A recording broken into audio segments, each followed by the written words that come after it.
संकल्प आहे कसा, सदनाम घोष करू हरी कथा, ते सदा चित्ता समाधान. आम्ही देवाचं नामस्मरण सदा करू.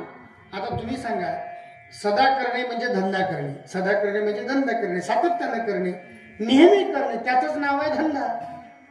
धंदा या शब्दाचा अर्थ सांगतो मी तुम्हाला. आता बघा माता माऊल्या, तुम्ही सकाळपासून संध्याकाळपर्यंत घरातले काम करता, हा तुमचा काय झाला? घरकाम तुमचा, बोला बोला, घरकाम तुमचा. तुम्ही सकाळपासून संध्याकाळपर्यंत शेतीतले काम करता, शेती काम तुमचा.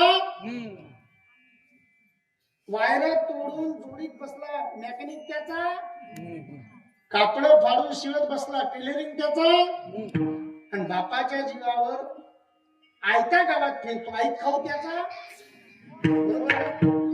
प्रत्येकाचा धंदा ठरलेला आहे. तसाच साधू संतांचा धंदा आहे.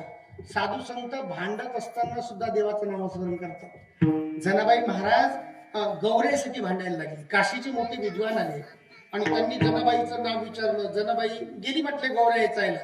जनाबाईच्या शोधात ते तिकडे रानावनात गेले आणि तिकडे जाऊन बघितलं की दोन बाया गौरेसाठी भांडत होत्या. गौरेसाठी ते महाराज त्यांच्या जवळ गेले. काऊ मावशी काऊन भांडता, काऊ मावशी काऊन भांडता.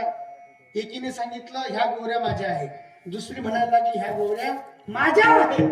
म्हणे महाराज आता तुम्ही एवढ्या लांबून आलेलेच आहात, एक काम करा ना, आमच्या गोऱ्या ओळखून दाखवा. आता सांगा